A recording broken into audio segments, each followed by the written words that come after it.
Hello students, how are you?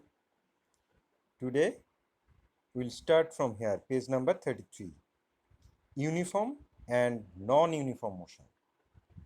Now that we have realized importance of direction in motion, हम लोगों ने समझा है कि मोशन में डायरेक्शन का ইম্পর্টেন্স क्या है, महत्व क्या है। আমরা বুঝতে পেরেছি যে মোশনের ক্ষেত্রে ডাইরেকশনের একটা গুরুত্বপূর্ণ ভূমিকা রয়েছে। Let us read about the terms uniform and non uniform motion. आओ अब हम इसके बारे में पढ़ते हैं, uniform and non uniform motion. Uniform velocity और uniform motion. Let us use the concept of uniform velocity to introduce the concept of uniform motion. आओ अब हम पहले यूनिफॉर्म वेलोसिटी का कॉन्सेप्ट क्या है वो देखें, उसके साथ परिचित होते हैं यूनिफॉर्म मोशन के कॉन्सेप्ट जानने के लिए। A body is said to B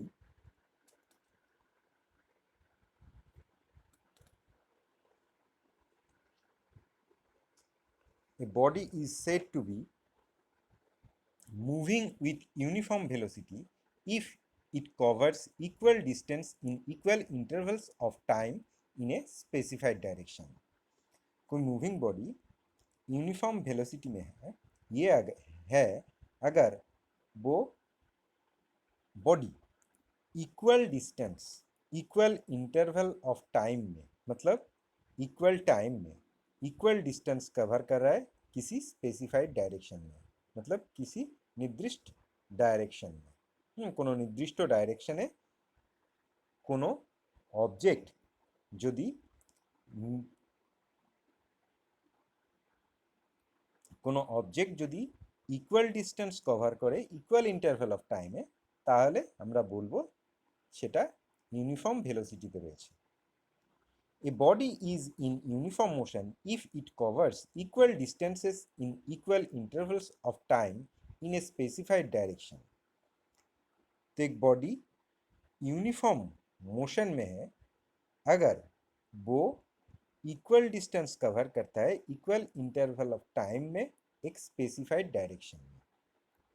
We can also say that an object moving with uniform speed in a specified direction is in uniform motion। We can also say, हम लोग ये भी बोल सकते हैं that an object moving with uniform speed, जो कि एक यूनिफॉर्म स्पीड में चल रहा है और एक स्पेसिफाइड डायरेक्शन में चल रहा है, तो यूनिफॉर्म मोशन में है। So a body with uniform velocity is in uniform motion। इसीलिए कोई बॉडी अगर यूनिफॉर्म वेलोसिटी में है तो हम बोल सकते हैं वो यूनिफॉर्म मोशन में है। A car moving on a straight road with a speed of 60 kilometre per hour has uniform motion. एक कार अगर स्ट्रेट रोड में 60 किलोमीटर आवर स्पीड लेके चल रहा है तो हम बोलेंगे वो यूनिफॉर्म मोशन में है। Now non uniform velocity or non-uniform motion। A body has non-uniform velocity if its speed or direction change। एक बॉडी नॉन यूनिफॉर्म मोशन या वेलोसिटी में है अगर उसका स्पीड चेंज हो रहा है या तो उसका डायरेक्शन चेंज हो रहा है, ये दोनों में से अगर कोई चेंज हो रहा है तो वो यूनिफॉर्म मोशन में नहीं है, मतलब नॉन यूनिफॉर्म मोशन में है। A body is in non-uniform motion if it covers unequal distances in equal intervals of time or if it has uniform speed but its direction changes। मतलब एक body non uniform motion में है अगर वो object unequal distances cover कर रहा है equal intervals of time में, और हम बोल सकते हैं कि वो यूनिफॉर्म स्पीड में चल रहा है लेकिन उसका डायरेक्शन अगर चेंज हो रहा है तो हम बोल सकते हैं वो नॉन यूनिफॉर्म मोशन में है। So a body with non uniform velocity is in non uniform motion. तो एक बॉडी जो कि नॉन यूनिफॉर्म वेलोसिटी में है हम बोल सकते हैं वो नॉन यूनिफॉर्म मोशन में है। A car with non-uniform speed is in non-uniform motion. एक कार जो नॉन यूनिफॉर्म स्पीड में चल रहा है वो नॉन यूनिफॉर्म मोशन में है। Also a car moving around a circular track with uniform speed is in non uniform motion. और एक कार अगर कोई सर्कुलर पथ में चल रहा है यूनिफॉर्म स्पीड लेके तो भी वो नॉन यूनिफॉर्म मोशन में है, क्योंकि हर एक इंस्टेंट में उसका डायरेक्शन चेंज हो रहा है, मतलब उसका वेलोसिटी चेंज हो रहा है, इसका मतलब वो नॉन यूनिफॉर्म मोशन में है as the direction is changing, क्योंकि उसका डायरेक्शन चेंज हो रहा है। उसके बाद आ रहा है average velocity.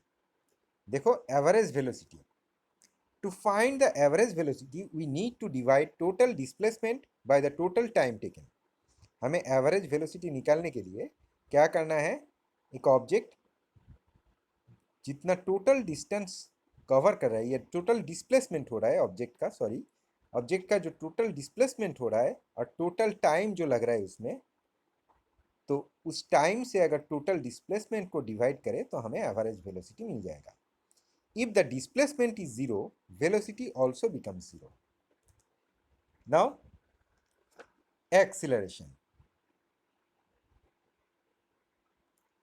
Acceleration, when a body has non uniform velocity, जब एक ऑब्जेक्ट का नॉन यूनिफॉर्म वेलोसिटी है, मतलब वो नॉन यूनिफॉर्म वेलोसिटी लेके चल रहा है, we say that the body has acceleration, मतलब उस बॉडी का एक्सीलरेशन है। Acceleration occurs when a moving object slows down, speeds up और चेंजेस डायरेक्शन। एक मूविंग ऑब्जेक्ट का एक्सीलरेशन तब होता है जब वो क्या कर रहा है, उसका स्पीड कम हो रहा है या तो उसका स्पीड बढ़ रहा है या तो उसका डायरेक्शन चेंज हो रहा है। तो acceleration tells us the rate at which the velocity is changing. Acceleration हमें क्या बताता है, कौन कौन सी रेट में वेलोसिटी चेंज हो रहा है, मतलब rate of change of velocity. A body with uniform velocity does not have acceleration. एक ऑब्जेक्ट जो यूनिफॉर्म वेलोसिटी लेके चल रहा है उसका एक्सीलरेशन नहीं होता है, क्योंकि उसका वेलोसिटी चेंज ही नहीं हो रहा है, तो एक्सीलरेशन कहाँ से आएगा। Since acceleration takes direction into account, acceleration is a vector quantity. तो एक्सीलरेशन को एक्सप्रेस करने के लिए उसका डायरेक्शन भी ध्यान रखना पड़ता है, इसलिए ये एक्सीलरेशन एक वेक्टर क्वांटिटी है। Acceleration is equal to change in velocity divided by time taken. Acceleration is equal to change in velocity divided by time taken. इस फॉर्मूला से हम एक्सीलरेशन को निकाल सकते हैं, वेलोसिटी का कितना परिवर्तन हो रहा है और उसमें कितना टाइम लग रहा है, ठीक है, उससे डिवाइड करके हमें मिल जाएगा। The acceleration of an object is directly proportional to the net force acting on it. Acceleration of an object, object का acceleration is directly proportional to the net force acting on it. उस object के ऊपर जो net force काम कर रहा है उसके साथ प्रोपोर्शनल है। It means that if the unbalanced or net force acting on object is more, अगर ऑब्जेक्ट के ऊपर अनबैलेंस्ड फोर्स जो काम कर रहा है वो अगर ज़्यादा है, एक्सीलरेशन इज ऑल्सो मोर, मतलब एक्सीलरेशन भी ज़्यादा होगा। Acceleration acts in the direction of the net force acting on an object. Acceleration उस तरफ होता है जिस तरफ नेट फोर्स काम कर रहा है ऑब्जेक्ट के ऊपर। Acceleration is universally sorry acceleration is inversely proportional to the mass of an object। किसी ऑब्जेक्ट का मास के साथ एक्सीलरेशन इनवर्सली प्रोपोर्शनल होता है। It means that for a given force when mass increases acceleration decreases. मतलब एक गिवन फोर्स के लिए मास अगर बढ़ जाता है तो एक्सीलरेशन कम हो जाएगा, ठीक है। So we can write acceleration is equal to net force divided by mass. तो हम बोल सकते हैं acceleration is equal to net force divided by mass. तो a is equal to F by M. F मतलब नेट फोर्स, एम मतलब object का mass. So F is equal to M into A. तो हम लिख सकते हैं F is equal to M into A, where a is acceleration, f is force, and m is mass. So today is up to here. We'll meet on the next class. Thank you. Have a nice day. Bye.